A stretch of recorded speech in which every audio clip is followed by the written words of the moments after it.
इतना मत, आप थोड़ा और पुल बैक करिए। मगर ये देखिए आपके सब इधर सपोर्टर्स हैं, this young people they like you.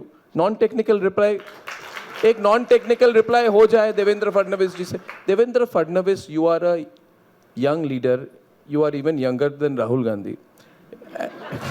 That is true. Yeah, it is true. If Rahul Gandhi is a youth leader, then he should be the head of the youth wing of the Maharashtra BJP. The question is that you're a young leader, you have a lot of future. Serious question, you have done a sacrifice for the party.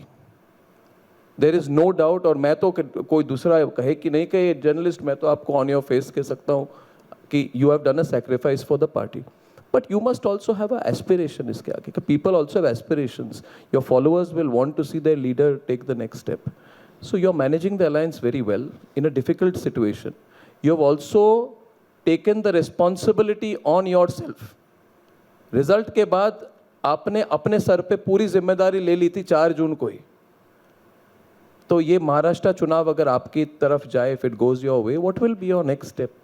Mister Fadnavis. देखिए अर्णव जी, आप Bharatiya Janata party को बहुत करीब से जानते हो, आप इतने दिनों से सारी पार्टियां देख रहे हो, बीजेपी का भी वर्किंग देख रहे हो, तो बीजेपी में कोई नेता अपने बारे में फैसला करता नहीं है, ऐसी पद्धति नहीं है। बीजेपी में नेताओं का फैसला ये पार्टी के वरिष्ठ लोग करते, और वरिष्ठ लोग जो फैसला करेंगे, मैं तो हमेशा कहता हूँ, मुझे कहेंगे महाराष्ट्र में काम करो, महाराष्ट्र में करूँगा, मुझे कहेंगे पार्टी में काम करो, पार्टी में करूँगा, मुझे कहेंगे दिल्ली में काम करो, दिल्ली में करूँगा, और मुझे अगर कहेंगे कि मिस्टर फडणवीस अभी तुम्हारी ज़रूरत समाप्त है, अपने घर जाओ, तो अपने घर जाऊँगा।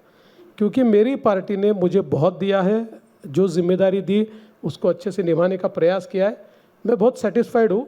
इसलिए मुझे लगता है कि इस पर बोलने का अधिकार भी मुझे नहीं है और हमारी पार्टी की पद्धति भी नहीं है। तो राजनीतिक सवालों पे जाते हुए उद्धव ठाकरे कहते हैं कि देवेंद्र फडणवीस को हिंदुत्व के बारे में कुछ पता नहीं है। उन्होंने कहा है, और मैं ज़रा इसको अंग्रेजी से ट्रांसलेट कर देता हूँ। ही सेज, अभी मुस्लिम ब्रदर्स, जो हमारे मुस्लिम भाई हैं, सब मेरे पास आते हैं। All Muslim brothers, Uddhav Thackeray is saying, they are coming to me saying कि I am their last hope. अभी इसको हिंदी में कैसे ट्रांसलेट करें कि मैं ही आखिरी विकल्प हूँ मुस्लिम भाइयों, आखिरी उम्मीद, आखिरी विकल्प हमारे मुस्लिम भाइयों के लिए उद्धव ठाकरे कह रहे मैं ही हूं। और वो कह रहे हैं ये नया हिंदुत्व है, और उन्होंने कहा कि ये मेरा जो वर्जन है हिंदुत्व का, वो उनके लिए एक्सेप्टेबल है। और देवेंद्र फडणवीस का जो हिंदुत्व है, नरेंद्र मोदी का जो हिंदुत्व है, वो मुस्लिम भाइयों को एक्सेप्टेबल नहीं है। इसके जवाब में आप क्या कहना चाहेंगे? और इससे जुड़ा हुआ और एक सवाल जो ट्रेंडिंग हुई थी अप्रैल में, जब आपने मेरे एक इंटरव्यू में कहा था वोट जिहाद, और उसके बाद मैंने आपको फ़ोन भी किया था और कहा था कि आपने ये बड़ी सोची समझी तरीके से वोट जिहाद की बात कही है। तो इन दोनों विषयों पर जितनी आप नॉन टेक्निकल रिप्लाई मुझे दे सकें। देखिए, पहली बात तो बहुत साफ तरीके से मैं कहता हूँ कि भारतीय जनता पार्टी का सीधा मानना है कि धर्म के आधार पर, जाति के आधार पर, भाषा के आधार पर there should not be any discrimination. इसलिए हम डिस्क्रिमिनेशन नहीं करते, लेकिन हम तुष्टिकरण भी नहीं करते।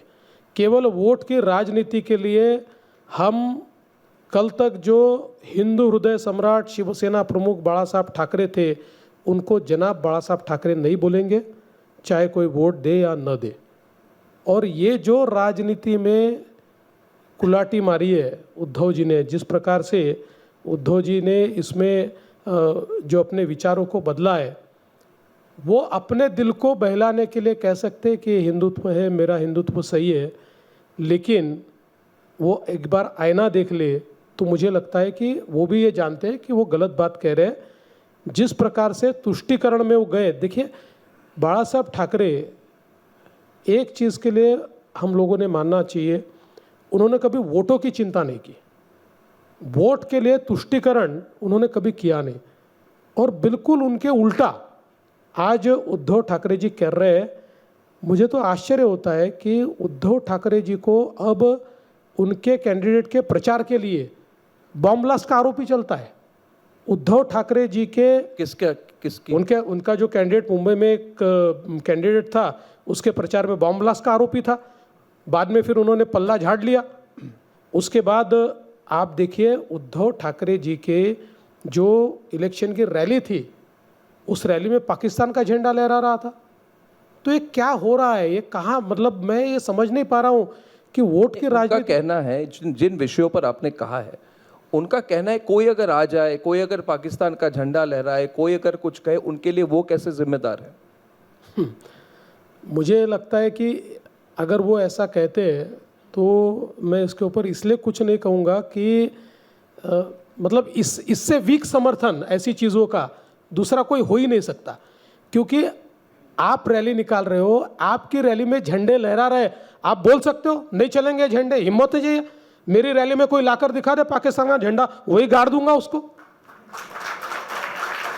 ऐसे कैसे पाकिस्तान का झंडा आता है, आप भी नाच रहे, आपके लोग भी नाच रहे, और आप कहते हैं कोई लेकर आ गया तो मैं क्या करूं?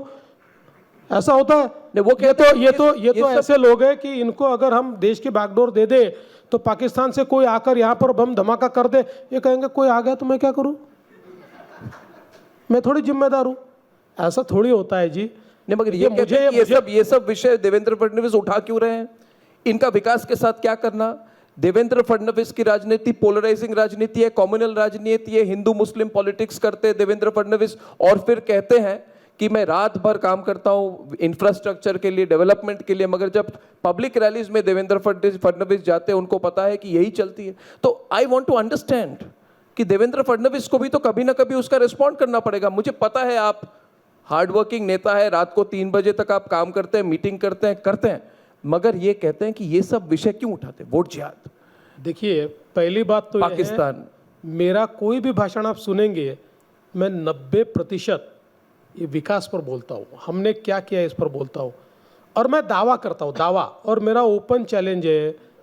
2.5 साल मुख्यमंत्री थे ना उद्धव जी, एक आइकॉनिक काम पूरे महाराष्ट्र में किया हुआ दिखा दे, एक, जस्ट सिंगल। नहीं, और मुझे पूछ लीजिए, आप मुझे पूछिए ना, आप मुझे तो पूछिए, मैं बताता हूँ। ये कोस्टल रोड मैंने बनाया, ये ट्रांस हार्बर लिंक मैंने बनाया, ये मुंबई के मेट्रो मैंने बनाए, ये मुंबई का एयरपोर्ट मैंने बनाया, ये समृद्धि हाईवे मैंने बनाया, ये वाडवन पोर्ट को क्लियरेंस मैं 100 की लिस्ट बोलता हूँ ना।